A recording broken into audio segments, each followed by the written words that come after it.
ఆవిడ ఎలా యాక్ట్ చేసేదో తెలుసు.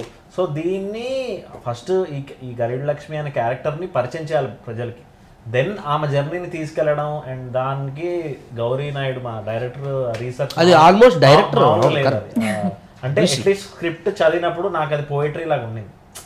సో దాన్ని ట్రాన్స్లేట్ చేసి ఆనంది గారిని తీసుకొని ఇంకా చాలా పెద్ద పెద్ద టీమ్ వర్కే జరిగింది యాక్చువల్లీ. ఆనంది గారు ఆవిడ ఫస్ట్ నేను చేశాను కదా కొన్ని ఆవిడతో. అసలు నాకు లొకేషన్లో ఆవిడ డ్రెస్ వేసుకుని లొకేషన్కి వస్తే ఆనంది గారు కనపడేవారు కాదండి. నిజంగా ఒక కో యాక్టర్గా ప్రౌడ్గా ఫీల్ అయ్యేవాడు నేను. ఎందుకంటే మా ప్రాంతం గరుడ లక్ష్మి గారు మా నాన్నల కాలంలో మా చిన్నాన్న కాలంలో లైవ్లో చూసేవారు ఆవిడని. ఇప్పుడు ఆనంది గారిని లైవ్లో చూస్తుంటే మా గరుడ లక్ష్మి గారు మాకు లైవ్లో ఇలాగ ఉండేవారా, ఇలాంటి కాస్ట్యూమ్ వేసేవారా, ఇలాంటి మేకప్, ఇలా నడిచిదా, ఇలా మాట్లాడేది ఆవిడ, డ్యాన్స్లు ఇలా వేసేదా అనేది లైవ్లో నేను చూశానండి లొకేషన్. సో చాలా ప్రౌడ్గా ఫీల్ అయ్యాను. బట్ నా కెరీర్ కూడా సో ఆల్మోస్ట్ బ్రదర్ మనందరికి కూడా ఇది గుర్తుండిపోయే సినిమా వద్దనేసి నేనైతే నమ్ముతున్నాను గట్టిగా.